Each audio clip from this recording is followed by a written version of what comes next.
Loosen ജികെയുടെ chemistry portion.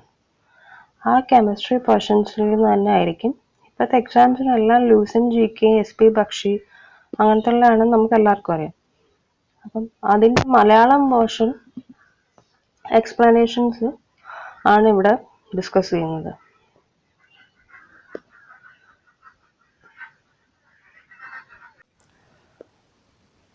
അപ്പം നമുക്ക് തുടങ്ങാം. Chemistry introduction. സെവൻത്ത് ചാപ്റ്ററായിട്ട് എവറി കെമിസ്ട്രി കൊടുത്തേക്കുന്നു. അതിൽ ഇൻട്രൊഡക്ഷൻ പോർഷനാണ്. ഈ കെമിസ്ട്രി എന്ന് പറയുന്ന ബ്രാഞ്ച് ഓഫ് സയൻസാണ് which deals with composition of matter. മാറ്റേഴ്സിനെ കുറിച്ച്. മാറ്റർ എന്താണെന്ന് എല്ലാവർക്കും അറിയാമല്ലോ.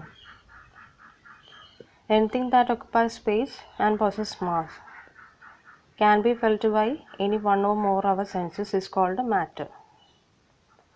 ഈ സാധനമാണ് മാറ്റർ. അപ്പം മാറ്ററിൻ്റെ കമ്പോസിഷൻ, പിന്നെ അതിൻ്റെ physical chemical characteristic associated with different material objects. ഇതാണ് കെമിസ്ട്രി. കെമിസ്ട്രി എന്താണെന്ന് എല്ലാവർക്കും അറിയാം. അതൊന്നും ഇനി കൂടുതൽ എക്സ്പ്ലെയിൻ ചെയ്യേണ്ട ആവശ്യമൊന്നുമില്ല. എ ഫ്രഞ്ച് കെമിസ്റ്റ് ലവോസിയർ ആണ് ഫാദർ ഓഫ് മോഡേൺ കെമിസ്ട്രി ആയിട്ട് ഡിസ്ക്രൈബ് ചെയ്തിരിക്കുന്നത്. മാറ്റർ ഫിസിക്കൽ ക്ലാസിഫിക്കേഷനും ഉണ്ട്, കെമിക്കൽ ക്ലാസിഫിക്കേഷനും ഉണ്ട്. അതിൽ ഫിസിക്കൽ ക്ലാസിഫിക്കേഷനിൽ solid state, liquid state, gaseous state. Chemical ക്ലാസിഫിക്കേഷനിൽ പ്യുവർ സബ്സ്റ്റൻസസും മിക്സ്ചറും. അതിൽ പ്യുവർ സബ്സ്റ്റൻസസ് എലമെൻറ്റും കോമ്പൗണ്ടും. ഈ എലമെൻറ്റ് വീണ്ടും ഡിവൈഡ് ചെയ്ത് മെറ്റാലിക്, മെറ്റലോയിഡ്, നോൺ മെറ്റാലിക്. ആ സ്ഥാനത്ത് കോമ്പൗണ്ട് വീണ്ടും ഡിവൈഡ് ചെയ്തിട്ട് ഓർഗാനിക്, ഇൻഓർഗാനിക്. മിക്സ്ചർ ഹോമോജീനസും ഹെട്രോജീനിയസും ആയിട്ട് ഡിവൈഡ് ചെയ്യുന്നുണ്ട്. ഇനി സോളിഡ് സ്റ്റേറ്റ് എന്താണെന്ന് ഇവർ പറയുന്നത്. A solid possesses definite shape and definite volume which mean that it cannot be compressed on applying pressure. അത് പ്രഷർ അപ്ലൈ ചെയ്യുമ്പോഴത്തേക്ക് അതിൻ്റെ ആ ഷേപ്പും വോളിയം ഒന്നും കംപ്രസ് ആയി പോകത്തില്ല. സോളിഡ്സ് ജനറലി ഹാർഡാണ്, റിജിഡാണ്. എക്സാമ്പിൾ എന്ന് പറയുന്നത് metals, wood, bricks, copper etcetera. ഹരാവസ്ഥയിലുള്ള വസ്തുക്കളെന്ന് പറയത്തില്ല, അതാണ് സോളിഡ് സ്റ്റേറ്റ്. ലിക്വിഡ് സ്റ്റേറ്റ് എന്ന് പറയുമ്പോൾ a liquid possesses definite volume ഉണ്ട്, പക്ഷേ ഡെഫിനിറ്റ് ആയിട്ടൊരു ഷേപ്പ് ഇല്ല. This mean liquid can take up shape of a container in which it placed. Water, milk, oil, alcohol. ഏത് വെസലിലാണോ ഇരിക്കുന്നത് ആ വെസലിൻ്റെ ഷേപ്പായിരിക്കും അതിന്. അതാണ് ഉദ്ദേശിക്കുന്നത്. Gaseous state. A gas does not have either a definite volume or definite shape. ഒരു നിശ്ചിത വോളിയമോ ഇല്ല, ഒരു ഷേപ്പോ ഇല്ല. It can be compressed to large extent on applying pressure. Pressure apply ചെയ്യുമ്പോൾ നന്നായിട്ട് അത് കംപ്രസ്ഡ് ആയിക്കോളും. And also take the shape of the container. കണ്ടെയ്നറിൻ്റെ ഷേപ്പ് ഏതിനകത്താണോ അത് എൻക്ലോസ്ഡ് ആയിട്ടിരിക്കുന്നത് ആ കണ്ടെയ്നറിൻ്റെ ഷേപ്പ് അതെടുക്കുകയും ചെയ്യും. Examples air, oxygen, nitrogen, ammonia, carbon dioxide. ഇനി സോളിഡ് സ്റ്റേറ്റിന് ലിക്വിഡ് സ്റ്റേറ്റ് ആക്കാൻ നമുക്ക് ഹീറ്റ് ചെയ്താൽ ആക്കാൻ പറ്റും. ആ ലിക്വിഡിനെ ഹീറ്റ് ചെയ്താൽ വേപ്പർ സ്റ്റേറ്റ് ആവും. ഈ വേപ്പർ സ്റ്റേറ്റിനെ കൂൾ ചെയ്താൽ ലിക്വിഡ് സ്റ്റേറ്റും, ലിക്വിഡ് സ്റ്റേറ്റിനെ കൂൾ ചെയ്താൽ സോളിഡ് സ്റ്റേറ്റും. ഇതൊക്കെ എല്ലാവർക്കും അറിയാം. Water exist in 3 different states. Ice, water, vapour. Water 3 സ്റ്റേറ്റില്ല, ഐസായിട്ടും വാട്ടറായിട്ടും വേപ്പറായിട്ടും. ഐസ്, വാട്ടർ എന്ന് പറയുമ്പോൾ വെള്ളം, വേപ്പർ എന്ന് പറയുമ്പോൾ നീരാവി. അതാണ് അതിൻ്റെ ഗേഷ്യസ് സ്റ്റേറ്റ്. വാട്ടർ എന്ന് പറയുമ്പോൾ ലിക്വിഡ് സ്റ്റേറ്റ്, ഐസ് എന്ന് പറയുമ്പോൾ സോളിഡ് സ്റ്റേറ്റ്. ഇനി pure substances. A single substance or matter which cannot be separated into other kind of matter by any physical process is called a pure substance. അതായത് ഒരു സബ്സ്റ്റൻസിന് നമ്മൾ separate ചെയ്തിന് വേറൊരു രീതിയിലുള്ളൊരു matter ഒന്നും ആക്കാനായിട്ട് പറ്റത്തില്ല. ആ മാറ്റർ തന്നെ അതിൻ്റെ മാറ്റർ എന്ന് പറയുന്നത്. അതിന് വേറൊരു സെപ്പറേഷനോ അങ്ങനെയൊന്നുമില്ല. അതിനെയാണ് പ്യുവർ സബ്സ്റ്റൻസ് എന്ന് പറയുന്നത്. പ്യുവർ സബ്സ്റ്റൻസിനെ ക്ലാസിഫൈ ചെയ്തിട്ടുണ്ട് എലമെൻറ്റും കോമ്പൗണ്ട്സും ആയിട്ട്. ഇതിൽ എലമെൻറ്റ്സ് എന്ന് പറയുന്നത് simplest form of pure substance which can neither be broken into or nor built into simpler forms by ordinary physical and chemical method is called element. അതായത് ഇതിനെ ബ്രോക്കണോ built simpler form ആക്കാൻ പറ്റത്തില്ല by ordinary physical or chemical മെത്തേഡിൽ. അതിനെ elements എന്ന് പറയുന്നത്. Elements 3 types ഉണ്ട്. Metal, non metal and metalloids. ഇതിൽ മെറ്റൽസ് എന്ന് പറയുമ്പോൾ സോളിഡ്സാണ്. സോളിഡ്സ് എക്സെപ്ഷൻ ഉണ്ട്, മെർക്കുറി മാത്രം. ഇത് പൊതുവേ ഹാർഡായിരിക്കും. ലസ്റ്റർ ഉണ്ട്, ഹൈ മെൽറ്റിംഗ് പോയിൻറ്റും ബോയിലിംഗ് പോയിൻറ്റും ഉണ്ട്. And also good conductor of ഇലക്ട്രിസിറ്റിയും ഹീറ്റുമാണ്. കണ്ടക്ടിവിറ്റി ഓഫ് മെറ്റൽ എന്ന് പറയുന്നത് decreases with increase in temperature due to vibration of positive ions at the lattice point. ഈ ലാറ്റിസ് പോയിൻറ്റ്സ് എന്ന് പറയുന്നത് എന്താ? ഈ ലാറ്റിസ് പോയിൻറ്റ് എന്ന് പറയുന്നത് ഒരു എലമെൻറ്റ് ഇതാണെന്ന് വിചാരിച്ചോ. ഈ എലമെൻറ്റിൻ്റെ ഇവിടെ ആയിരിക്കും അതിൻ്റെ അയോൺ കാണുന്നത്. ആ പോർഷനെ ആ ലാറ്റിസ് പോയിൻ്റ് എന്ന് പറയും. എവിടെയാണോ അയോൺസിൻ്റെ പ്രസൻസ് ഉള്ളത് അതിന് ലാറ്റിസ് പോയിൻ്റ് എന്ന് പറയും. ഈ ലാറ്റിസ് പോയിൻറ്റിൽ ഇൻക്രീസ്, അതായത് due to vibration of positive ions at the lattice point, അത് അതിൻ്റെ വൈബ്രേഷൻ കാരണം മെറ്റൽ ഇൻക്രീസ് ചെയ്യുമ്പോൾ കണ്ടക്ടിവിറ്റി ഓഫ് മെറ്റൽ ഡിക്രീസ് ചെയ്യത്തേ ഉള്ളൂ ടെമ്പറേച്ചർ ഇൻക്രീസ് ചെയ്യുന്നതനുസരിച്ച്. എക്സാമ്പിൾസ്, മെറ്റൽസിൻ്റെ examples iron, copper, silver, gold, aluminium, zinc etcetera. ഇനി നോൺ മെറ്റൽസ് എന്ന് പറയുന്നത് elements with properties opposite to those of metals. മെറ്റൽസിൻ്റെ ജസ്റ്റ് ഓപ്പോസിറ്റ് ആയിരിക്കും നോൺ മെറ്റൽസ് എന്ന് പറയുന്നത്. They are found in all States of matter. They do not possess lustre. They are poor conductors of electricity, exception graphite. They are not malleable and ductile. Examples: hydrogen, carbon, oxygen, nitrogen, sulfur, phosphorus, etc. അടുത്തത് metalloids. Metalloids are the elements which have common properties, both metal and non-metal. രണ്ടിൻ്റെയും properties ഉള്ളതാണ് metalloids എന്ന് പറയുന്നത്. Arsenic, antimony, bismuth etcetera. ഈ compounds എന്ന് പറയുന്നത് എന്താ? Compounds എന്ന് പറയുന്നത് പ്യുവർ സബ്സ്റ്റൻസസാണ്. That are composed of 2 or more different elements in fixed proportion by mass. ഒരു നിശ്ചിത പ്രൊപ്പോർഷനിലായിട്ടായിരിക്കും എലമെൻറ്റ്സ് ഫോം ചെയ്ത് വരുന്നതാണ് കോമ്പൗണ്ട്സ് എന്ന് പറയുന്നത്. എക്സാമ്പിൾ വാട്ടറിനകത്ത് H2O എന്നല്ലേ, അതിൽ H2O, അതിൽ 2 മോളിക്യൂൾ ഹൈഡ്രജനും 1 മോളിക്യൂൾ ഓക്സിജനും, അങ്ങനെയല്ല വാട്ടർ. അങ്ങനെ അത് മിക്സ് ചെയ്താണല്ലോ വാട്ടർ ആവുന്നത്. The properties of compound are entirely different from those of the elements from which it is made. അതായത് ഇപ്പോൾ വാട്ടർ H2O, ഈ ഹൈഡ്രജൻ എന്ന് പറയുന്ന ഒരു എലമെൻറ്റ്, ഓക്സിജൻ എന്ന് പറയുന്ന വേറൊരു എലമെൻറ്റ്. ഈ ഹൈഡ്രജൻ ഗ്യാസാ, ഈ ഓക്സിജൻ ഗ്യാസാ. ഇതിൻ്റെ പ്രോപ്പർട്ടി, ഈ ഹൈഡ്രജൻ പ്രോപ്പർട്ടിയും ഈ ഓക്സിജൻ്റെ പ്രോപ്പർട്ടി ആണോ വെള്ളത്തിന്? അല്ലല്ലോ, ഡിഫറെൻ്റ് അല്ലേ, അതാണ് ഉദ്ദേശിക്കുന്നത്. അടുത്തത് കോമ്പൗണ്ട്സ് എന്ന് പറയുന്നത് ക്ലാസിഫൈ ചെയ്യുന്നുണ്ട് രണ്ടായിട്ട്, ഓർഗാനിക്കും ഇൻഓർഗാനിക്കും. അതിൽ ഓർഗാനിക് കോമ്പൗണ്ട്സ് എന്ന് പറയുന്നത് കോമ്പൗണ്ട്സ് ഒബ്റ്റൈൻഡ് ഫ്രം ലിവിങ് സോഴ്സസിൽ നിന്ന് കിട്ടുന്നതാണ് ഒബ്റ്റെയിൻ ചെയ്തെടുക്കുന്ന ഓർഗാനിക് കോമ്പൗണ്ട്സ്. ഹൈഡ്രോ കാർബൺസും അതിൻ്റെ ഡെറിവേറ്റീവ്സും എല്ലാം ഓർഗാനിക് കോമ്പൗണ്ട്സാണ്. Example carbohydrate, protein, oils, fat etcetera. ആ സ്ഥാനത്ത് ഇൻഓർഗാനിക് കോമ്പൗണ്ട്സ് എന്ന് പറയുന്നത് obtained from non living sources such as rock and minerals are inorganic compounds. അതായത് common salt, marble, washing soda etcetera. ഇനി മിക്സ്ചേഴ്സ് ഉണ്ട്. മിക്സ്ചേഴ്സ് എന്ന് പറയുന്നത് mix in 2 or more substance in any definite proportion. ഇഷ്ടമുള്ള ഏതെങ്കിലും ഒരു പ്രൊപ്പോർഷനിൽ കുറേ സബ്സ്റ്റൻസിനെ മിക്സ് ചെയ്യുന്നതിനെ മിക്സ്ചർ എന്ന് പറയുന്നത്. The properties of the component in the mixture remain unchanged. അത് അൺചേഞ്ച്ഡാണ്, ചേഞ്ച് ചെയ്യാൻ പറ്റത്തില്ല. Milk, sea water, petrol, paint, glass, cement, wood etcetera. ഇനി 2 ടൈപ്പ് മിക്സ്ചർ ഉണ്ട്, ഹോമോജീനസും ഉണ്ട്, ഹെട്രോജീനസും ഉണ്ട്. ഈ ഹോമോജീനിയസ് മിക്സ്ചർ എന്ന് പറയുന്നത് യൂണിഫോം കമ്പോസിഷൻ ആയിരിക്കും throughout. No visible boundaries or separation between constants. അതുമായിട്ട് പ്രത്യേകിച്ച് അങ്ങനെ വിസിബിൾ ആയിട്ടുള്ള ബൗണ്ടറീസ് ഒന്നും കാണത്തില്ല സെപ്പറേറ്റ് ചെയ്യാൻ. More over the constants may not be even by മൈക്രോസ്കോപ്പിൽ കൂടെ കാണാനും പറ്റത്തില്ല. കോമൺ സോൾട്ട് ഡിസോൾഡ് ഇൻ വാട്ടറിനകത്ത് സോൾട്ട് ഡിസോൾവ് ആയി കഴിഞ്ഞാൽ പിന്നെ കാണാൻ വല്ല കുഴപ്പമുണ്ടോ? ഇല്ലല്ലോ, അത്രയേ ഉള്ളൂ. Iodine dissolve in carbon tetrachloride benzene in toluene, methyl alcohol in water. Heterogeneous mixture.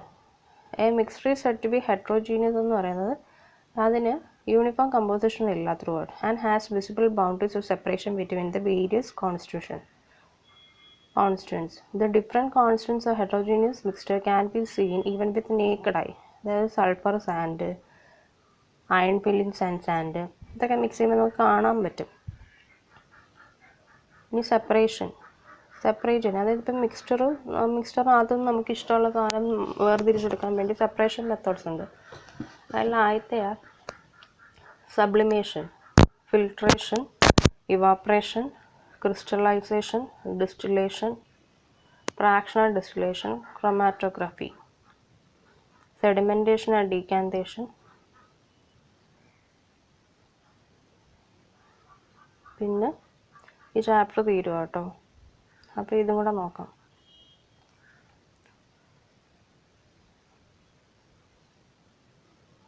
Sublimation എന്ന് പറയുന്നത് എന്താണെന്നറിയാമോ?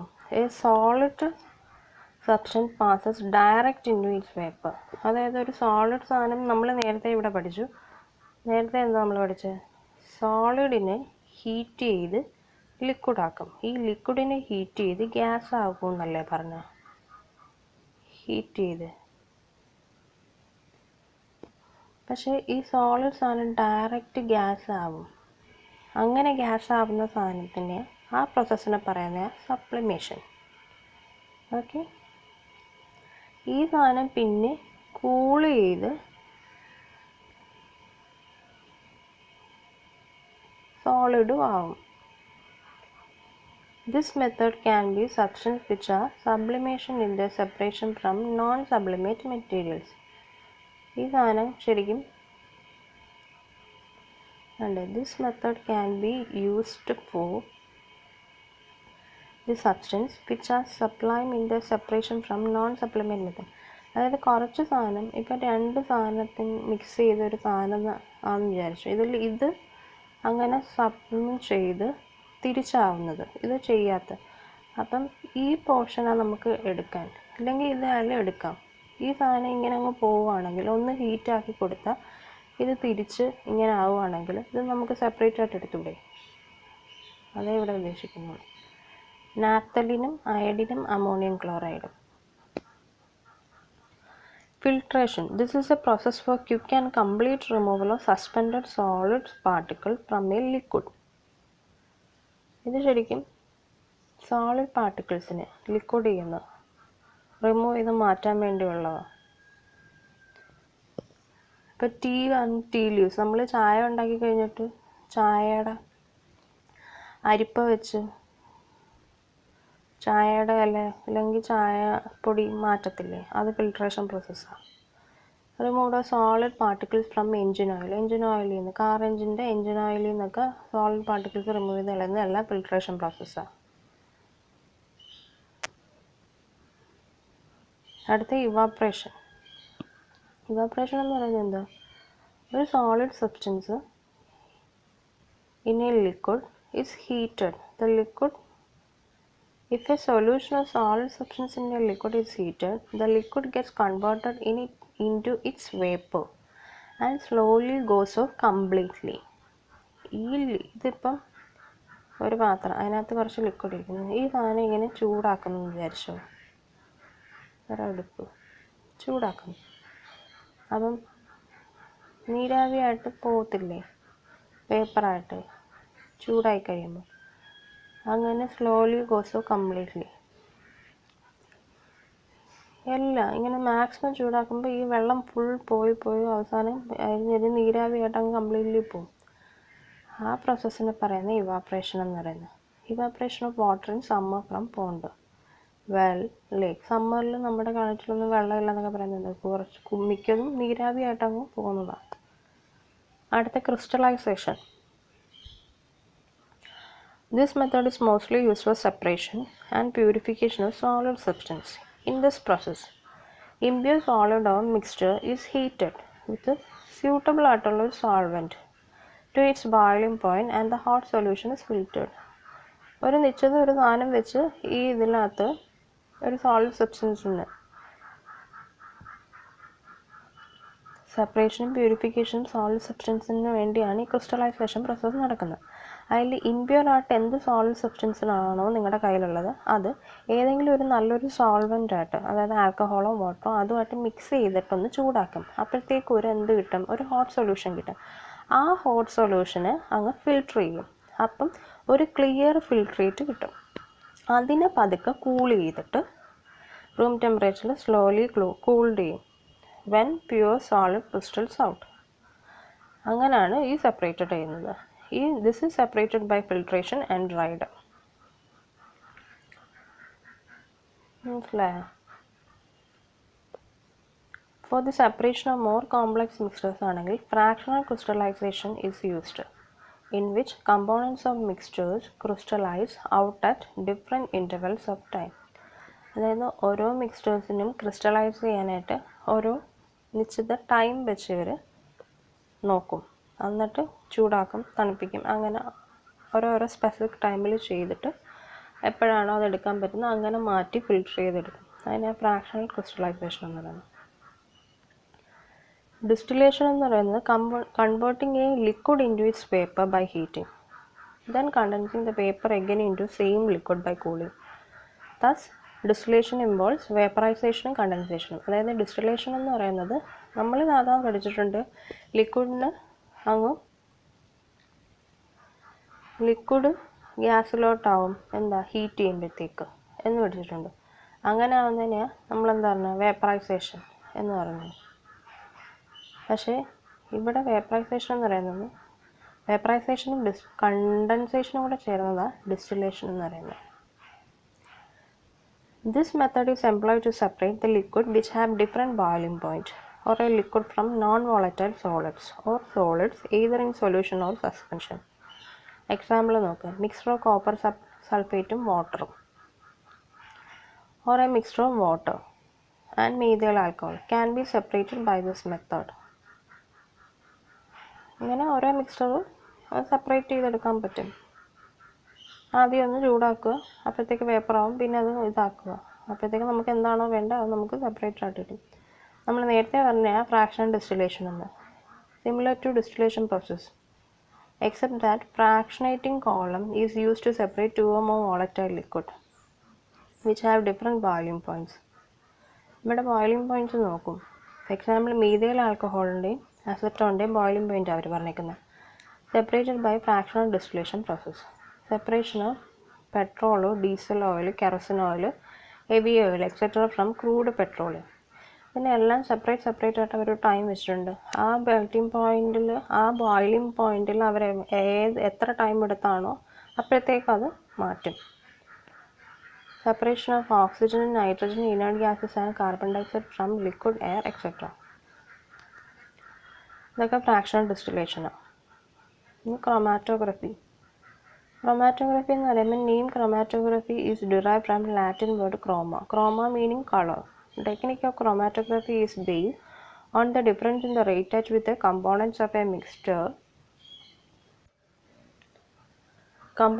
mixture absorb in the suitable absorbent. ഒരു suitable ആയിട്ടുള്ള ഒരു absorbent കാണും, അതിനകത്ത് components of mixture absorb ചെയ്യും.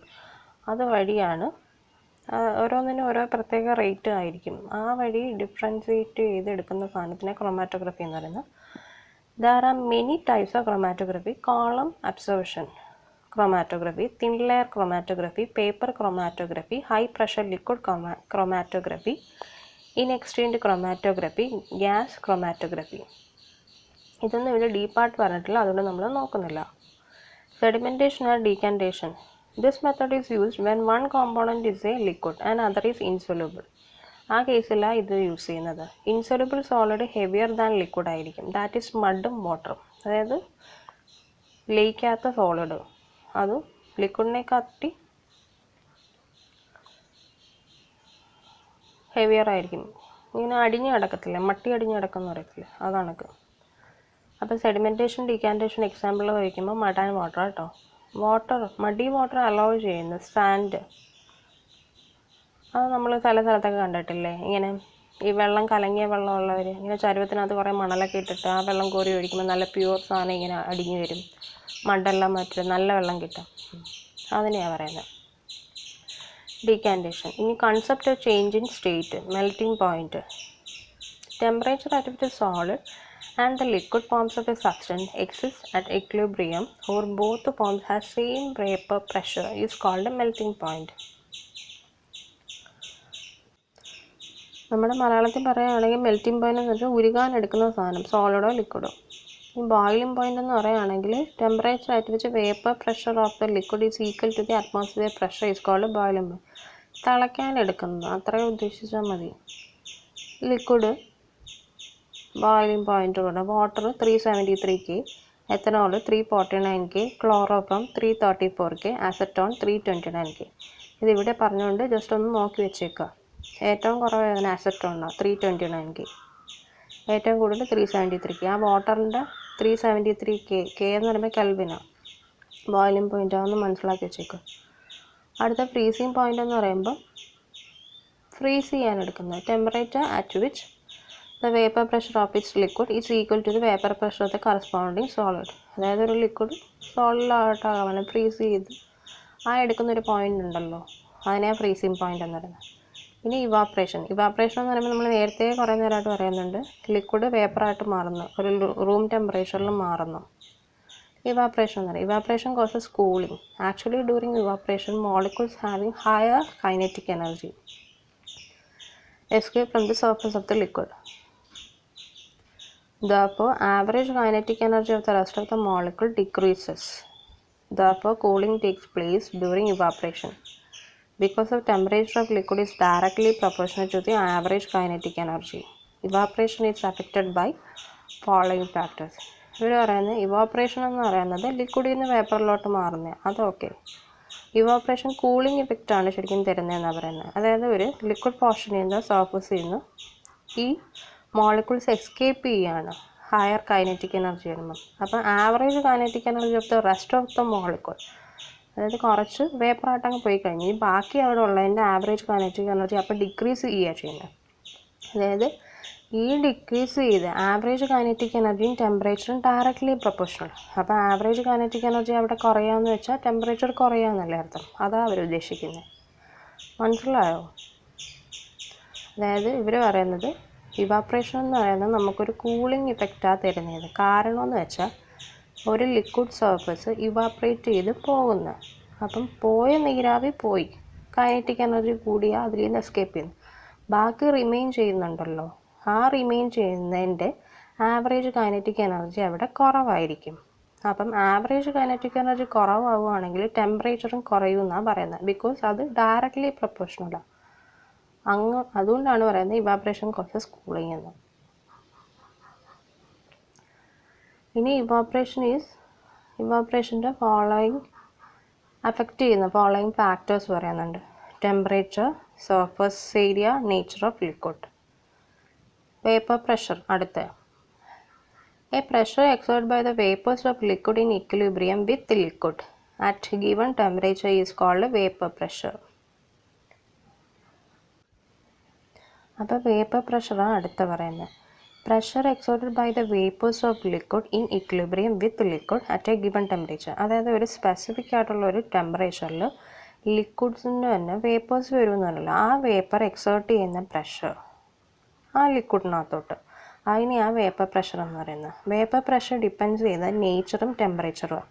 ഇപ്പോൾ ഹയർ വേപ്പർ പ്രഷർ ആണെങ്കിൽ ആ പർട്ടിക്കുലർ ലിക്വിഡിൻ്റെ വേപ്പർ പ്രഷർ ഹയർ ആണെങ്കിൽ ഈ ലിക്വിഡിൻ്റെ തന്നെ മോളിക്യൂൾസിനകത്തുള്ള ഇൻ്റർമോളിക്കുലർ ഫോഴ്സസിൻ്റെ മാഗ്നിറ്റ്യൂഡ് ഉണ്ടല്ലോ, അത് കുറയ്ക്കും.